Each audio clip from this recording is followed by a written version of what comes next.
What's up, everybody? This is No Party with B and my buddy Jay. Today, we're talking about something everybody thinks they understand, but few really do. And the topic today, Justin, is racism. That's right. Not just the name calling or the hate speech, but the systems, the policies, the rules that keep one culture in control while leaving others out.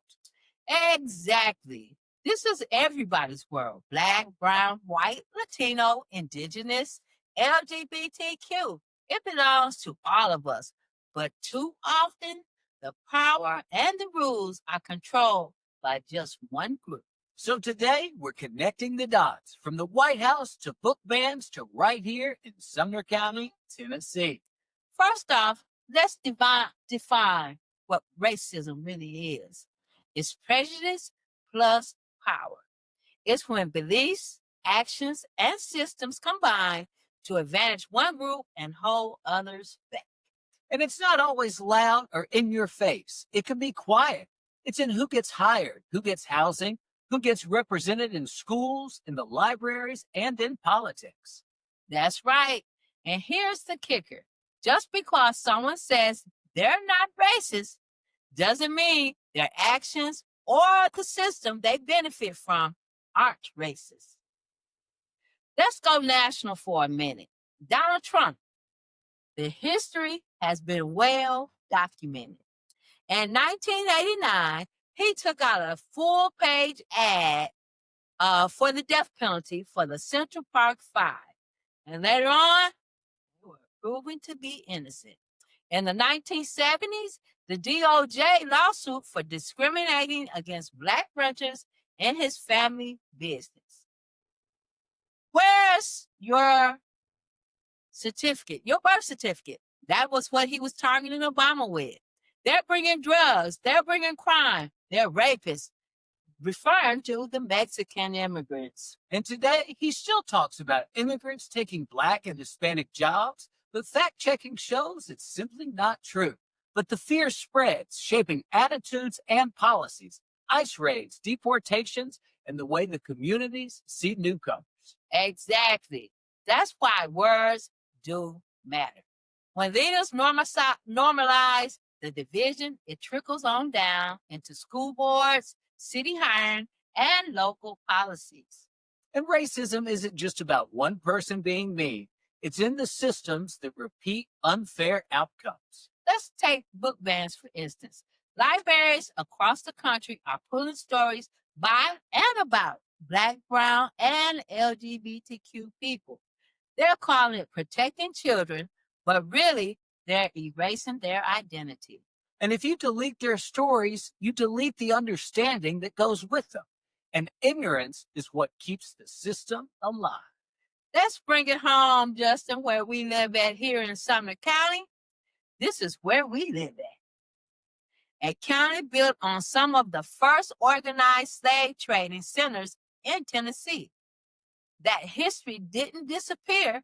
It shaped wealth, land ownership, and power structures that still exist today. That's why local government, city jobs, zoning, and even schools still reflect the same imbalance. Leadership is mostly one group. Decisions are being made without including everyone.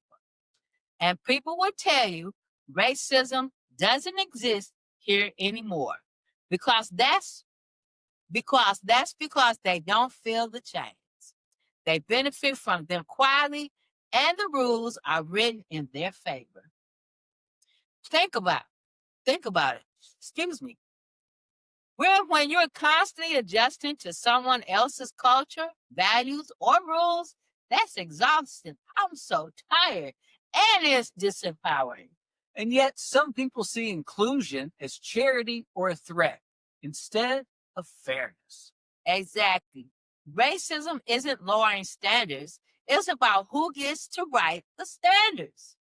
And a lot of white people don't see racism because they've never had to navigate the barriers that go along with it. They call it normal. They call it tradition. But if you only get to sit at the table and you never look around to see who's missing, that silence becomes racism live. It can be subtle, but it still controls people's lives every day. People try to tell us that slavery has ended. That's because if there aren't literal chains, they think it's over. But slavery never really left us. It's just been repackaged. Yes, exactly. It's in housing that we can't afford, schools that ignore your history, policies deciding who gets care, who gets hired, and who gets heard.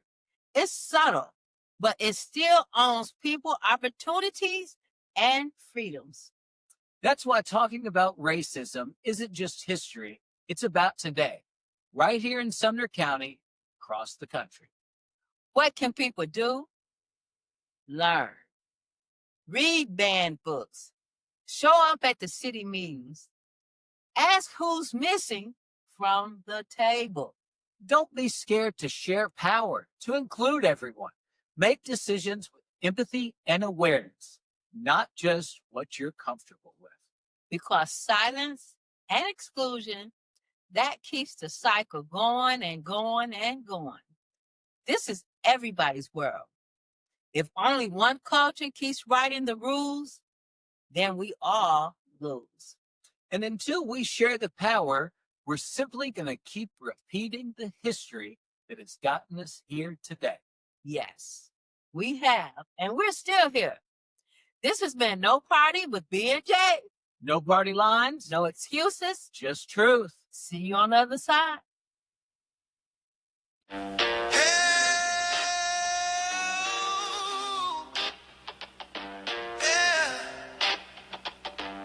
What's up, everybody? Gather round, let's ignite. It's the sensible thinker shining true tonight.